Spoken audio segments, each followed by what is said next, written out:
It's time to gather together. Hi there, I'm Yelta, and I'll be buying the first round while we chat about Final Fantasy XIV. This is episode 163. Pull up a chair and join us. On the menu tonight, The Duty Commenced, episode 29. Archive is now available. Get Heavensward free for a limited time. Gamerscapes, patch 4.5, and Shadowbringers Interview with Yoshida.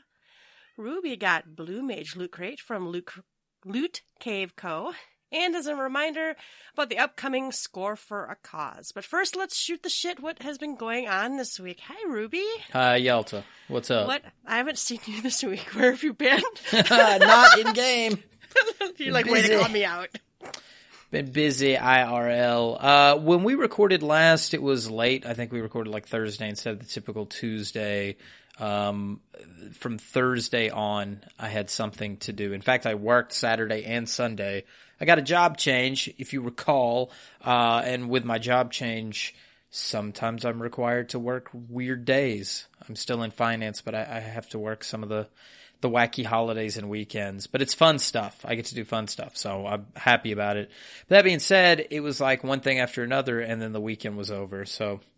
Yeah, that's kind of it. I might have logged in one time and did something. I might have done something with a Chloe book, but if I did, it would have been after podcast Thursday night, sometime Friday. That would have been it. Really didn't do much. I did see Endgame. That's a thing. It's not Final Fantasy related, but I can be barraged with spoilers at this point. Yelta has not seen it, so don't send us spoilers. Don't send me spoilers until she has seen Endgame, which I'm sure won't be long from now. No, probably not. Yeah, you don't have to get a babysitter at this point. No, maybe for the kittens. I know a lot. No, they're big girls now. Oh, yeah. Well, yeah. You're free. Empty nest again. You can go out. I have opinions on Endgame, but you can talk to me offline about that one. Was it my favorite Marvel movie? I want to see it just because it puts the end cap on thing. But you told me it felt like a victory lap, which I could totally understand. Yeah. It was High Dados. It was High Dados. Endgame is High Dados. High Dados. Yep. So that's that. The only upcoming like Final Fantasy sort of thing going on, I am going to be hanging out with Brian from Work to Game this Thursday at Nerdvana in Frisco, Texas. And we're scoping out the place, trying to come up with some ideas for a fan get-together if you're in the area. We will definitely be talking about that more as that becomes solid. But yeah, that's a thing that's happening this week with our good friend Brian from Work to Game. And man... I'm not like in a slump or anything. It's just one of those weeks where I didn't get to play. Yeah, I'm still digging the game.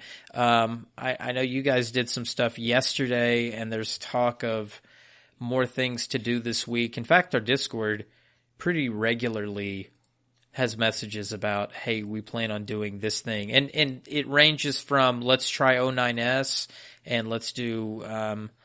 Sarayu Farms to Map Party and just kind of little stuff. Help somebody get through Praetorum at eye level to give them the true experience.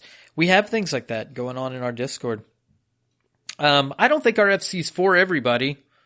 I think it's for those that kind of like a nice casual pace and can go forward and back.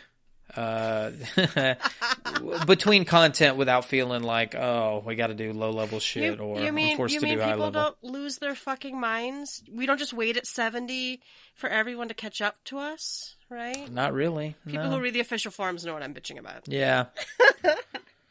Yeah. No, we don't do that. Yelta and I've been at the place where we were the ones lying dead on the floor of Titan, so we could get the clear and people could try to farm it, and we don't like doing stuff like that. We like actually helping and doing fun things together, teaching, whatever level people are comfortable with too, because not everyone is super. We were talking about maybe going into Savage on Thursday, and part of me's still like, but that hurts my soul because I'm not good. So I'm like scared to go, but I'll probably go. But, not everyone has to. We would never pressure someone, come on, let's go. Right. We might encourage, but we're not going to be like, come with us and lay dead on the ground so we can see if we can sell it. Yeah, no. And I certainly wouldn't say, come on with us and then start throwing numbers in your face or something like that. That wouldn't, we've had that conversation before between ourselves and publicly on the podcast about, you don't call a learning party a farm, and you don't jump into something that you're not clear on, that you can do it, and the people that you're jumping in with aren't clear that you don't know how to do it fully, and things of that nature, because that just hurts everybody. So that's why we kind of set up certain things like clearing versus farming, things of that nature. But it keeps the game lively and fun. I guess what I'm trying to say is there's still things to do, and thankfully we've got a good group of people to do that with that feel comfortable with each other. And we're still growing. We got a message today that 2, I think, new people joined. Yeah. Well, so that was me, and that was my sip of rum just now.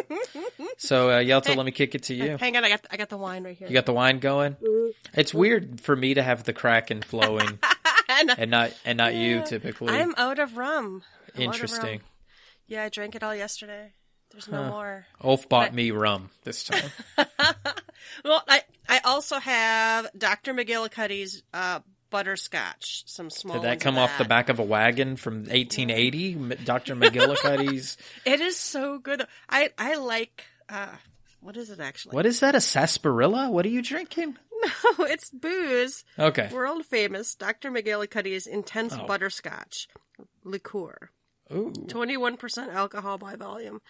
These things taste so delicious. I'm over 30. I like butterscotch. I'm a child. I'm a 43-year-old child. I like sweet things. So my husband buys me the little bottles. I think we one time bought a big bottle and I just drank it all. So he buys me the little bottles by the checkout at the liquor store. If you're not 21, you guys don't know this, but usually by the checkout, like anything else, they put like the little airplane-sized bottles. The little alcoholic-sized bottles. Yeah. And my husband buys me new ones once in a while, and I'm really on the butterscotch kick. It tastes just like butterscotch candy. And so they got the little bottles of this? Yeah. I can take a little hot shot at work, behind the desk. I'm not feeling it got to get that 2 o'clock pickup. I have managed not to drink at work. Oh, that's good. That's an accomplishment. I've been there for almost 20 years. I'd like to stay there for 20 more. Ruby, have a new job. And would you like to drink at work as well? No, but I hear stories. So the company I'm at has been around a really, really long time. Yeah. And apparently they used to all knock off at noon and drink in the conference room. I mean, but wasn't that the way 70s, 80s? Like late 70s, early 80s. You light up some cigars and you have cocktails in the boardroom, and all the men tell stories.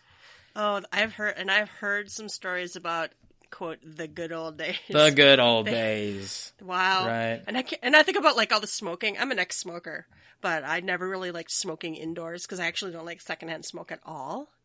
And all the you used to smoke indoors in your office without good ventilation. Ugh.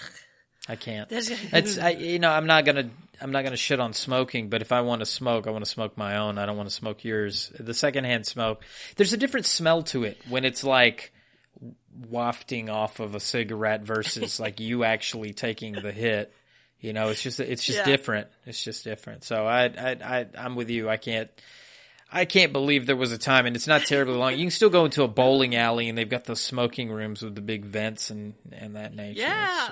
We don't have a lot of that here in Minnesota, but when we were kids, I mean, everybody, all aunts and uncles, parents, everybody smoked inside, and you just learned at a young age to dodge the cigarettes. Yeah. I mean, it was just, I look at that now, and I'm like, I've never smoked in the same house as my child.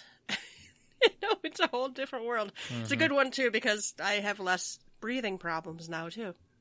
There's plenty of things that we do wrong, I'm sure, that we will get brought to our attention here in the next 30 years. I played too many video games. It's probably violent. I'm violent, maybe lost in my own world. So. Unsocialized, probably. A heathen. I know I'm fat. I don't know what else you are. Godless heathen living in a fantasy Damn world. Damn you. Yelta is my goddess. Well, anyway. That's okay. The boobies. There's a big discussion on boobies somewhere in the last 2 weeks in Final Fantasy. It might have been in the game or in one of our chats. No, but we were talking about Minfilia's boobs. outfit leads to boob sliding, leads to boob conversation. Yeah, a lot of boob conversation. But anyway, in-game, I did get Ninja to 64. I still have 2 left, and it's very slow. Oh, I'll do a couple of Palace of the Deads. I'll try to queue up or something. I'll take it to 1 or 2. Like we did PvP on Monday night. Take it into 1 or 2 PvP matches. But you always get in there, and someone's like, someone switched to healer, so I switched to healer. But I'm pretty comfortable healing in there anyway. But I did get Ninja to 64. We've been doing Monday night PvP, and the queues have been popping the last 2 weeks. I think it's since they announced the Garo event, or I don't know what. Probably, yeah. But the queues have been popping pretty fast. I'm not because we used to wait 15 minutes, and now it's like 5 minutes, maybe 5 minutes. So which is nice because then you get several rounds in. So I did some roulettes mostly to help other people. I haven't even been capping or anything like that.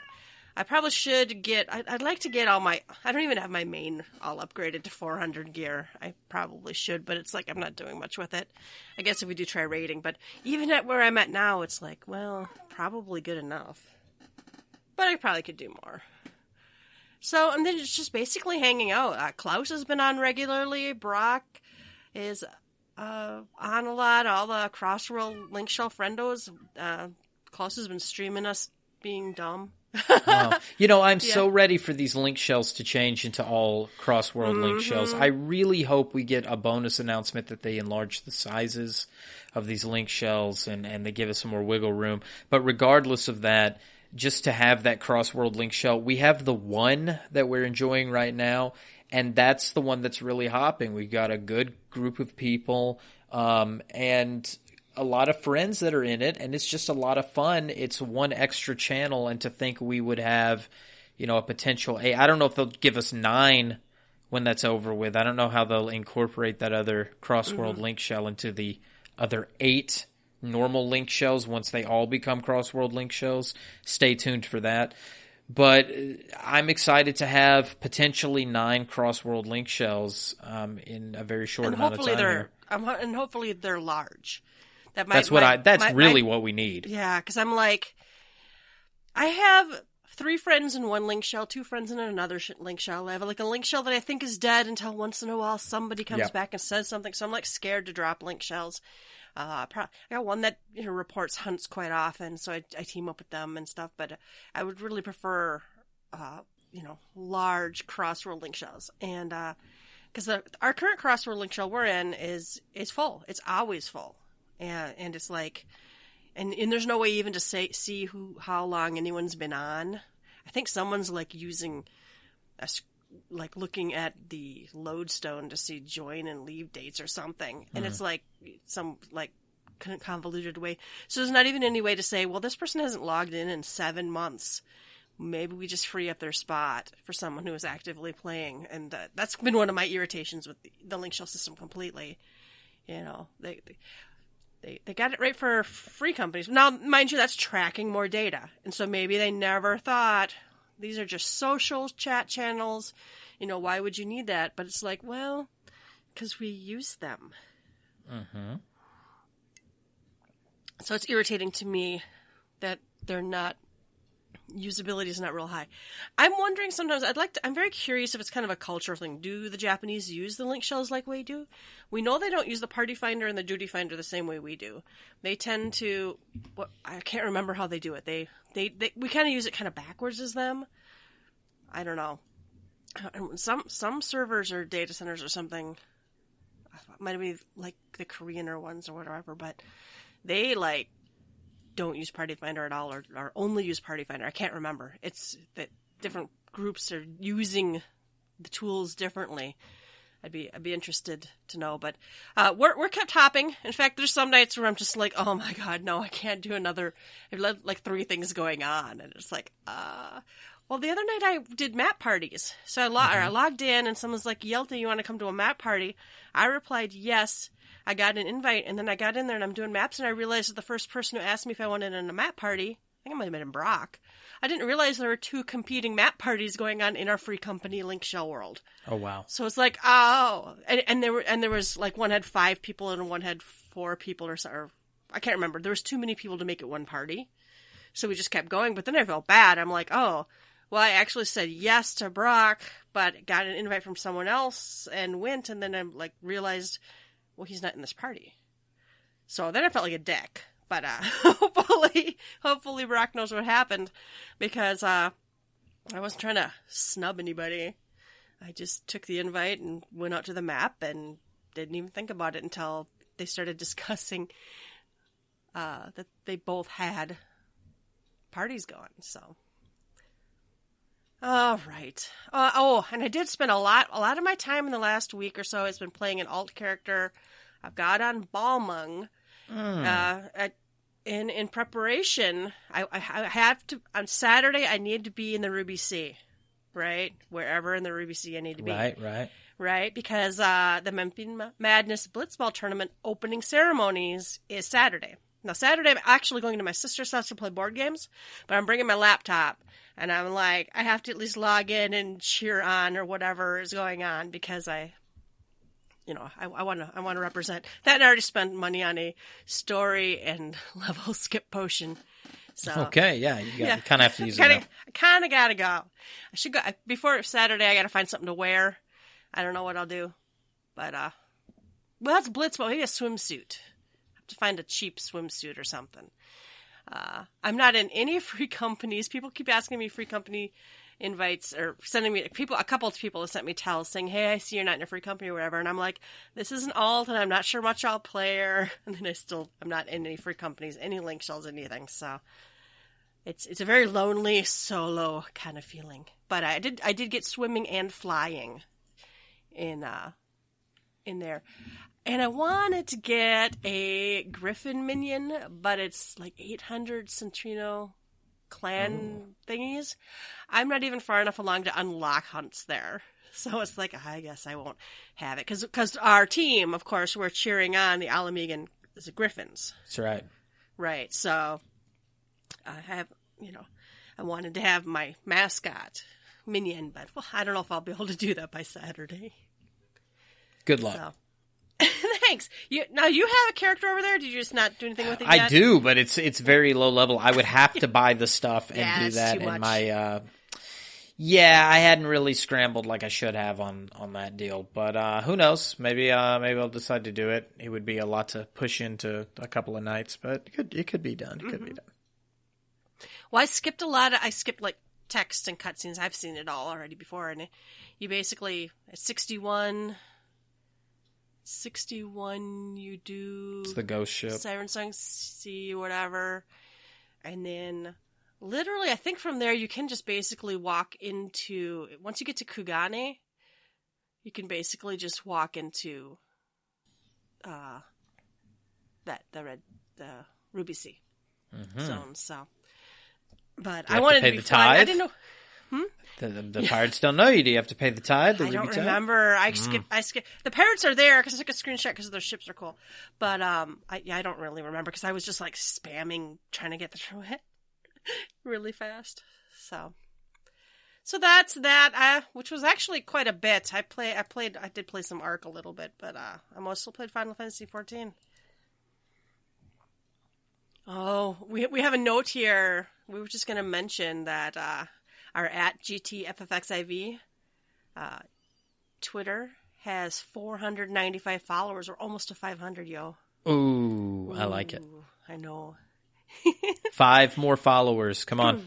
Come on, follow we can do it. Follow us. All right, you can shoot the shit with us. Go to the website, www.gtffxv.com. Let us know what you've been up to. All right, the first round is news. We have a Duty Commenced episode 29 archive is now available. It is up. That's the one, you watched that one, I think. I tried to watch it on my phone, but I couldn't. So, but it's there. You can watch it. Oh, that's right. They were doing the collaboration event. They talked about MGP. Very cool. Mm-hmm. You can get Heavensward for free for a limited time. I think this is all over the place. It's not just the North America. I think it's other places too. But from May 2nd through June 27th, you can log in to the Square Enix store if you're on PC, and you can add the free expansion to your shopping cart and check out. And then on the PlayStation 4, you can visit the PlayStation Store, add the free expansion to your cart, and check out. I don't know. You can't do it if you're Steam. That even says in red here. The Windows PC version of Heavensward cannot be registered to Final Fantasy XIV Steam accounts. So that's too bad. Yeah, I don't know that this works on Steam at all. Yeah, I don't think you can use this process to... Because Steam keys are different, completely different than normal un-Steam Windows. So this is Windows PC, Mac OS, and PlayStation 4. And then they're also having the free login campaign and callback campaign. So you can do your 7 free days for free login, or you can send your friend, or like I did, my old account, my other account, a callback message to call them back. We talked about that a little bit last week. So it took a couple days, but I did get an email on that other account and logged her in. I don't know when I get gold feathers. Only if they purchase a subscription when they get back. Oh, well, I thought for some reason I was under the impression I'd get some just for having her come back, but that's okay. I guess you can't get, something for nothing. You can't get everything for free, Elsa. The chicks for free. All right, patch 4.5 and Shadowbringers interview with Yoshida. I didn't even read this, Ruby. Yeah, well, napping. This came out just yesterday. It is not the longest interview. I think we could actually read through this pretty quickly. But this is Fusion X's interview with Yoshida-san. It says here, as we come off a recent 14 fan festivals and get ready for the upcoming wave of information for Shadowbringers before the release, they had a chance to talk to Naoki Yoshida and ask him questions about the past, present, future of Final Fantasy XIV. First question. The trailer for Shadowbringers is quite different from expansions before it. Scenes like the one where Urianger and Y'shtola are speaking while the area burns around them seem like they could be from part of the main scenario quests. Might we expect to see CG cutscenes during Shadowbringers? Yoshida says, unfortunately, the answer is no. So the short version here is it's just a lot of work to do those videos, and it takes a long production time to do it. So they just can't do that for all of the cutscenes in there. He says, that being said, a few of the cutscenes within Shadowbringers trailer faithfully depict a portion of the path that our Warrior of Light is presumed to travel along. I encourage everyone to confirm what the scenes in the trailer mean through the main scenario of Shadowbringers. So these are probably just well-rendered versions of what we'll see in-game as we do the story. Gamerscape also asks, there are areas on the source like Charlayan or the New World that we haven't visited. How did you decide to travel to the first in Shadowbringers instead of exploring more of the source? The source being our world. In order for us to dive into 14's core, there are certain themes we can't forget. These have been present since the original Final Fantasy XIV. What are the goals and intentions of the mysterious Ascians? What was the cause for Hydaelyn to be split into 14 different worlds? These are questions we cannot forget if we dive into the center of this story. Of course, there are unexplored areas like Charlayan and the New World, but I feel we need to tackle the fundamental points before journeying to these locations. The answer to the questions I posed will be revealed through the Shadowbringers main scenario, and it is here we will really start to see the foundation of Final Fantasy XIV's story. That's interesting to say that now we are really starting to see the foundation of the story. At least we're not going to be kicking the Ascian can down the road for another expansion. Yeah, we're just kicking the Garlean can down the road, unless they're going to deal with both. I don't know. Essentially. But I think you have to save Garlean stuff for 6.0. It sounds to me like this is very Asian heavy, but we'll see. It all does tie together, right? Gamer Escape asks, the areas of the first appear to be derived from areas on the source. How did the creation process for these new maps work? Was there terrain or other assets brought in from the existing area on the source? Yoshida says the first, where Shadowbringers' story will take place, does indeed show similarities to the source. This is due to the splitting of Heidelin into 14 shards over 10,000 years ago. Each of these separate worlds went down their own path with their own history. Naturally, their history and evolution would divulge from this point. And so we did not repurpose any existing assets. That's good news. They built it from scratch. The development team considered the evolution and history of the first and created this world from the ground up. While it might appear to have similarities, I'm confident players will always have the feeling that nothing is quite exactly the same. The only commonality would be the people. The visual appearance of each race on the first and source may be the same, but the philosophies and heritage are quite different. I think elements such as these are one of the real joys of exploring the first. So it's kind of like, what's different? You know, you'd have those old, what were they called? Lifestyles magazines? What were those? No, that's the condom. What is the Highlights? Highlights magazine. Before condoms, we used to play with Highlights magazines. And they would have on, I think it was the back, or like the back 2 pages, you would have like the picture and then the other picture, and you would have to like see what the differences are and circle the differences or find the shit in it. I don't remember. We colored them. It was before condoms. That's all I remember. But we would do that, and I guess that's the fun part of this is you're kind of playing the circle game while you're in the first. Like, oh, that looks like Limsa Lumensa, or that looks like this volcano, or, you know, that's the bush I pissed in on the way to Wineport. I don't know. All right, next one. The patch 4.5 trailer. The Warrior of Light had stubble on his chin. Interesting. Many players have been asking if this is something that can be added into the game. Are you considering adding it and any other new character customization options for the existing races? Yoshida says, I see. I honestly wasn't aware of this. In our trailers, we depict the Warrior of Light as a sort of symbol to represent Warriors of Light around the world. If he has stubble, it's only natural that everyone else should grow some too. I will definitely keep this in mind. Ooh. Maybe. Gamerscape asks, players visiting other worlds will be able to purchase things off the market board. Obviously, this could cause a great impact on the player economy for each world. What factors led to this decision? Yoshida says, I do think the market boards will be affected by this new change. However, I feel this is only being brought up because there was this wall between each of the worlds. 14 continues to evolve, and these barriers between worlds are beginning to fade.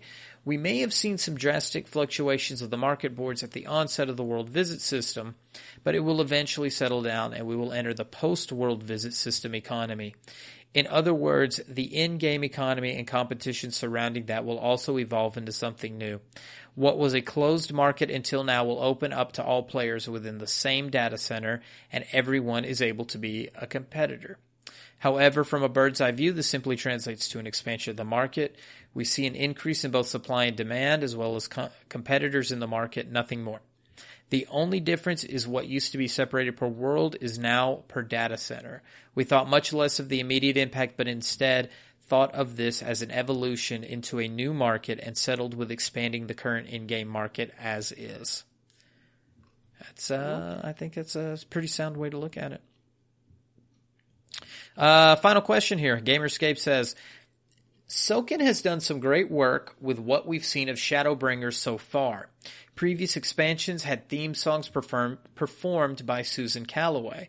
What we've heard in the trailer so far seems a bit different than that. Can you tell us if what we've heard is the theme song for Shadowbringers, or is the theme song something we've yet to hear? Yoshida says, Soken took charge of creating the main theme for Shadowbringers. The Warrior of Light's adventure transcends the interdimensional rift and takes players to the first. But up until this point, we have always journeyed within the source. Our overall concept for the main theme had been the singing voice of Mother Heidelin. But this time it's different. The story is not about the adventures of the Warrior of Light, but the Warriors of Darkness. The music that plays in the trailer is indeed the Shadowbringers theme song. However, there is one more theme song that will complement the song in the trailer. You will be able to hear it for yourself in-game. That's cool. That's something we've talked about. Like, is this the voice of Zodiark? He doesn't outright say it, but he does definitely say it's not the voice of Heidelin, who was the singing voice for the Warriors of Light. Warriors of Darkness, the opposite of Heidelin is Zodiark. You be the judge. But this is an amazing song, and it's kind of cool to hear there could be a complementary song. Wild theories, I guess, is we have the male version. Why could not Miss Calloway sing Heidelin's maybe answer to the Shadowbringers theme? It could also be a lot like Heavensward. Heavensward really kind of had two themes. There was the operatic opening cinematic theme. I disliked that one, honestly. A lot of people didn't I disliked the operatic portion of it, but it was the prevailing theme, which is not a bad theme. No. Of singing, but I didn't enjoy. Yeah, I didn't like the operatic portion of it. Now I listen to it, and it doesn't bother me at all, because I know once that high-pitched opera voice comes through, I'm going to get to hear the rest of that opening theme. And Heavensward opening theme has it's so strong, and it's so good. And I can see that entire cinematic in my head as it goes, and I love it. I love Heavensward's opening cinematics. So anyway, you've got two themes in Heavensward. So you've got that operatic theme, but then you also have the Heavensward theme sung by Susan Calloway. Children of the Light, can you hear? I can't think of the name of it, but you know what I'm talking about. And those intermingle throughout all of Heavensward. You hear those two themes crisscross, whether you're at a resting aetheryte in the middle of, Mogholm or something like that. You will hear one variation of those two themes throughout all of Heavensward. Final Fantasy VIII does this very well. Final Fantasy VIII has the Vithos, Lusek, Wikos, Vinosect, whatever. And then you also have Eyes on Me. And both of those themes interchange throughout Final Fantasy VIII. I think it's beautifully done when a musician, a composer, is able to do that with game themes, especially two separate themes, and weave them in and out. And I'm really hoping something very similar to that happens with Shadowbringers. Soken's a genius. Soken can do it. And he's also got Uematsu there. I don't know how much Uematsu will actually get this go around, because he has been ill. I feel like I've seen pictures of him recently, though. He's been on a break, but yeah, I don't know. I think he had a birthday recently, maybe. I feel like I've seen pictures of him. Not that he's working, but that I saw pictures of him. Maybe I'm wrong. But anyway, good health to you, I hope, Mr.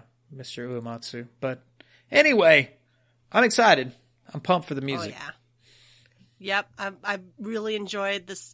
Well, we've enjoyed the trailer music since we first saw it, and then it just kind of got better, as the trailer got, expanded and finished, and we saw the full trailer.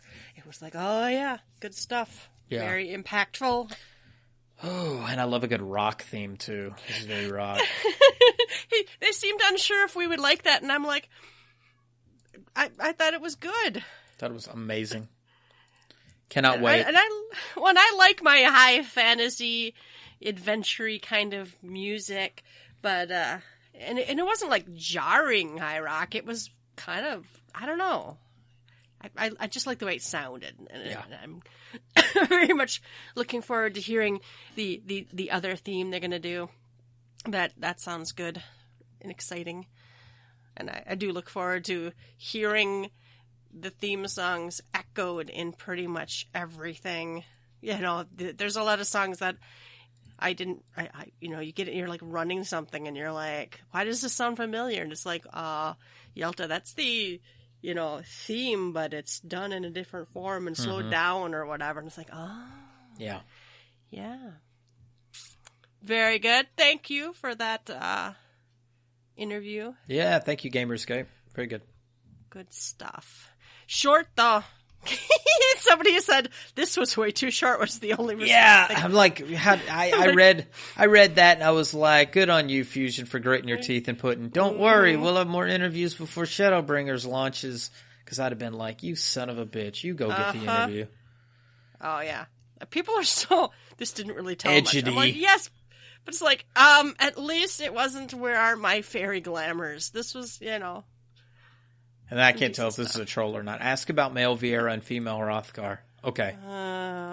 Yoshida says, you know what? They have heard us. Fusion, you're right.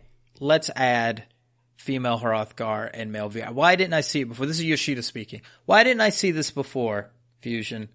Thank you for asking me about male Vieira. I now see the light. Let's add male Vieira. Thank you for your suggestion. Is there still the daily add male Vieira thread? I'm sure there is. There was a daily one for bumping it every day, and I'm like, oh my god, you guys. Make your reasoned arguments, say your desires in a respectful, constructive way, and then shut the fuck up. I don't know. It's hard for me. I know people want them. I'm actually would have really been interested in a female Hrothgar, but there's only unless they're gonna hire a ton of people to do modeling and stuff.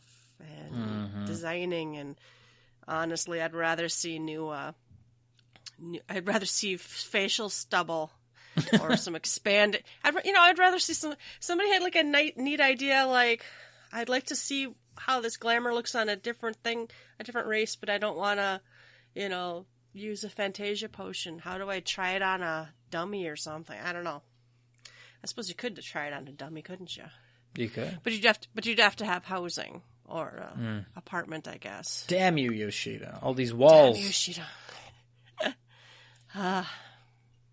All right. There's not much this week, and we did, like we said, recorded later last week. So I guess we're down to last call. Mm-hmm. But I do have some cool stuff in last call. Yes. So, Ruby, this one was cool. This is pretty amazing. I'm actually going to go to my Twitter so I can kind of get to the original, like how this started. But Loot Cave Company presented me with a Blue Mage loot crate.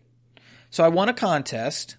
They had a Twitter contest, and that's what I'm going to now, so I can kind of give them a shout out through the contest. But they had a Twitter contest, and I entered it, followed them, retweeted, entered it, and I won this crate.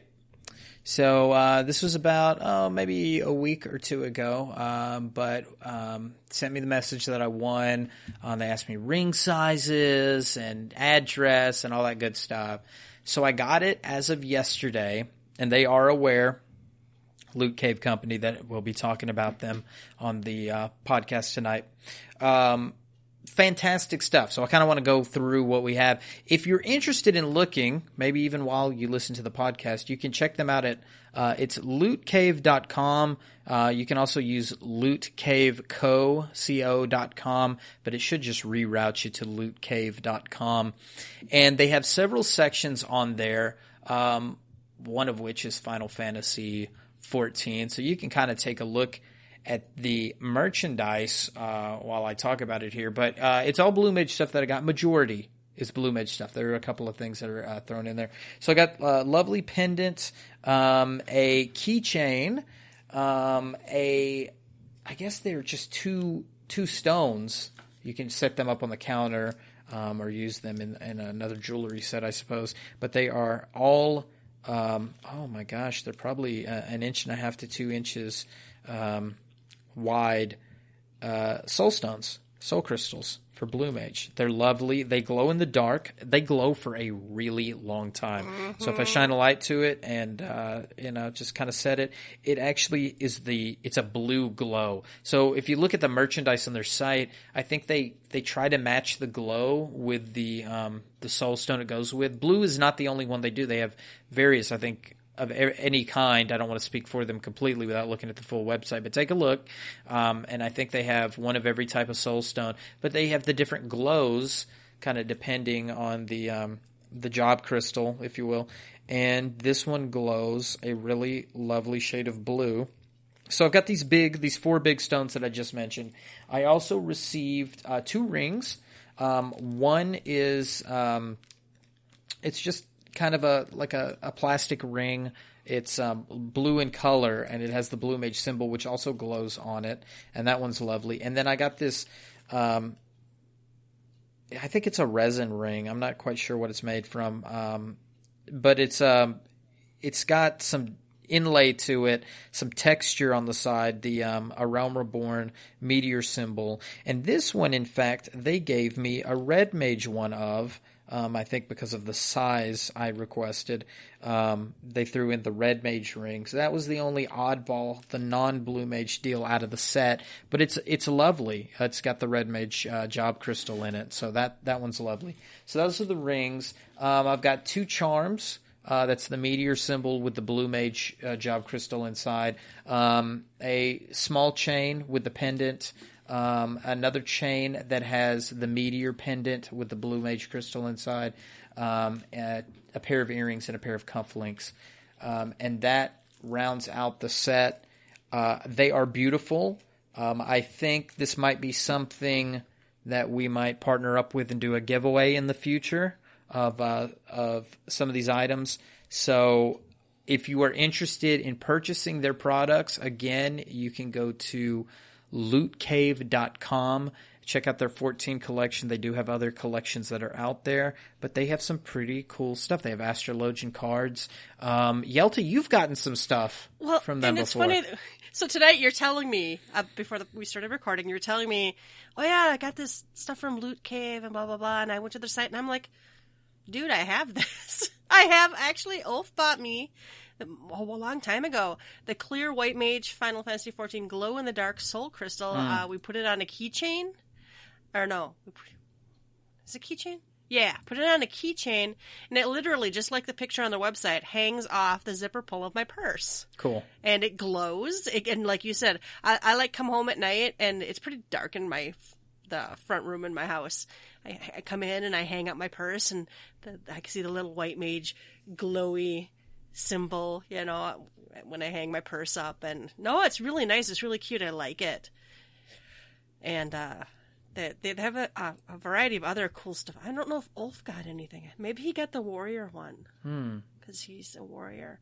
And they're not priced beyond all they're $20. The keychain $21.95 for the hardware, and some of them they used to have small sizes and large sizes. I don't remember, but they look pretty darn nice. We were perusing the website before we started recording, and we're like, oh my god, these cookie cutters are adorable, and some really really cool stuff on here. And then I really enjoyed. Then I'm like, well, who are these people? And I went to their About Us, and it's just 2 people designing props in the tiny garage of their home. And they made a keychain and gifted it to a friend of theirs, and it just kind of blew up into this cool company. And it's nice stuff. Yeah, this stuff is beautiful. I can't quit looking at it. I'm wearing one of the pendants right now. It's nice. Pretty sweet. Yeah. They're pretty good stuff here. Oh, they got Grand Company pendants. I didn't see these before. Yeah, they have things other than the job stones, although I love these rings. I really like all this stuff. I think these would be, you could throw a 14 party, and I mean, I think they're affordable enough. You could give some of these things away to friends, or if you had meet up at the Fan Fest and you and your buddies all play together or whatever else, you guys could get a set of rings. I mean, I know that's a little intimate, but I mean, Did you see the Moogle Yin Yang necklace or charm? It's really cute. I'm still looking. I think I did see it earlier. There's some good stuff on here. You can buy one of every job crystal if you'd like. Well, and I think they occasionally have sales, and they have other stuff. Oh my gosh, they've got Animal Crossing New Leaf Glow keychain It's a little leaf from Animal Crossing. Cute stuff. Oh, some Overwatch stuff. I don't even remember Overwatch. Probably because everyone ran away from you and I was trying to heal them. It's changed a little bit. Has it? There's new characters. You have to go back. I should probably do that. That'd be something fun to play some night. Maybe some night when we're doing like the maintenance before an expansion or something. There you go. There you go.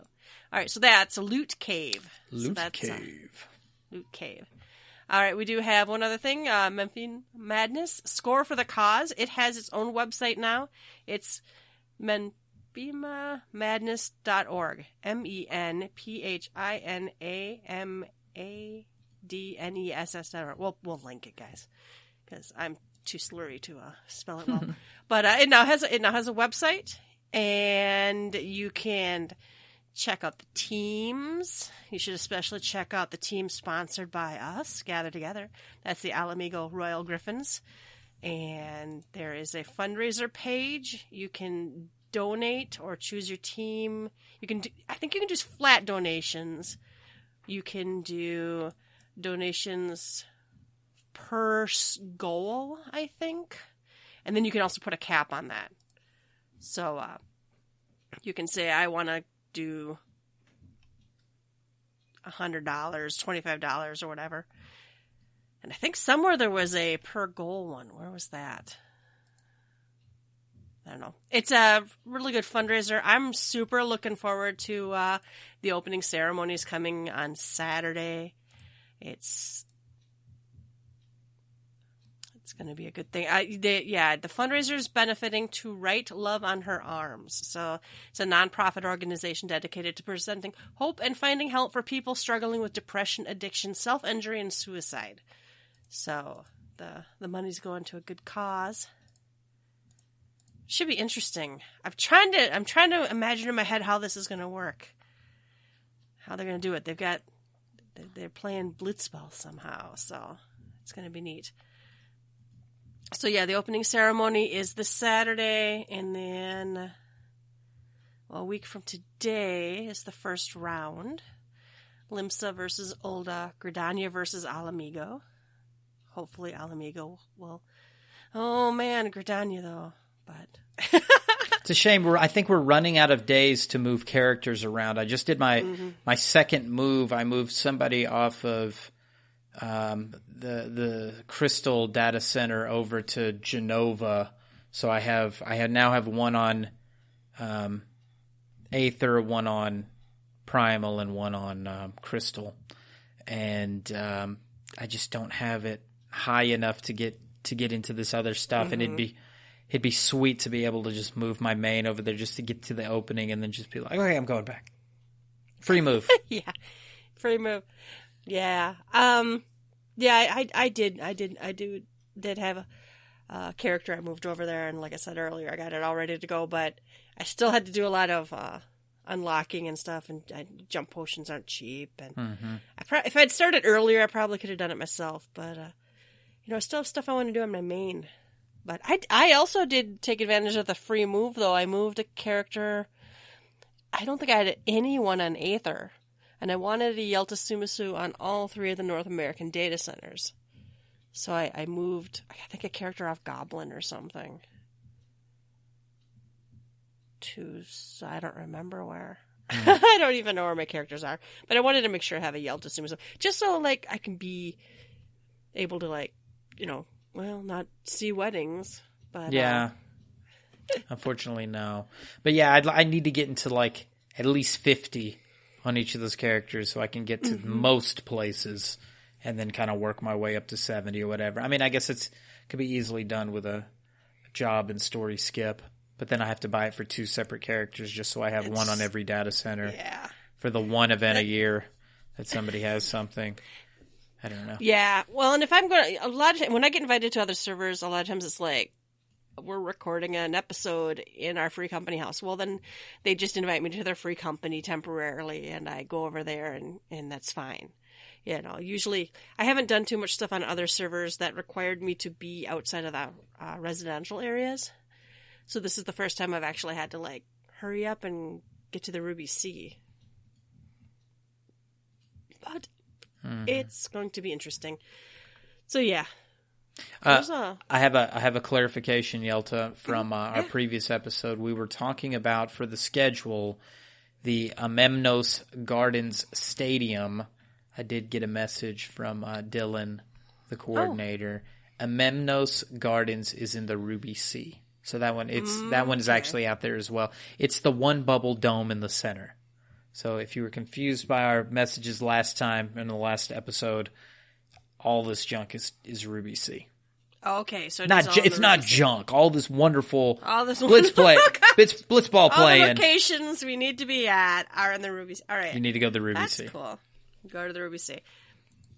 All right, it says each game is an hour long. The time zones are all in Eastern, so all these events start at 8 Eastern. So, looks like, and then there's 2 games each session, so from 8 to 10 Eastern. All right, I guess that's it, Ruby. It's a quiet, short week. Mm-hmm.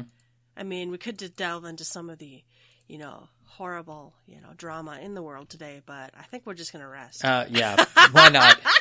We've got, today is May 7th. Tomorrow's actually my birthday. Happy birthday to me. Happy birthday to you. But we're in May, and so it's not going to be long. Next week might be kind of a dud as well, but when we start rounding the corner for those late teens, early 20s of this month, we are really going to start to see the fireworks fly. I think somewhere around the 24th is the lifting of the embargo for the media tour. They'll be doing that around the 22nd, and then that live lighter is going to drop somewhere in that mix as well, which means we probably also are getting the benchmark around that time. So hold on to your hats come around May 20th, because that next week, the next 7-day period, could be pretty lively. Stay tuned. All right, then it's closing time. You don't have to go home, but you can't stay here. You can find links to all of our episodes and blog posts on our website, www.gtffxiv.com. While you're there, please leave us a comment. And if you'd like to, you can support us by clicking the donation button. You can find us on Twitter at GTFFXIV. You can email us at gtffxiv@gmail.com. Please rate us. Personal plugs, Ruby. Yes, you can find me on Twitter at Rubicon Vale, RUBICONVALE. And you can find me on Twitter at Yelta Sumasu, YELTASUMASU. As always, thanks for listening, and we will catch you next time. Bye-bye. Bye-bye.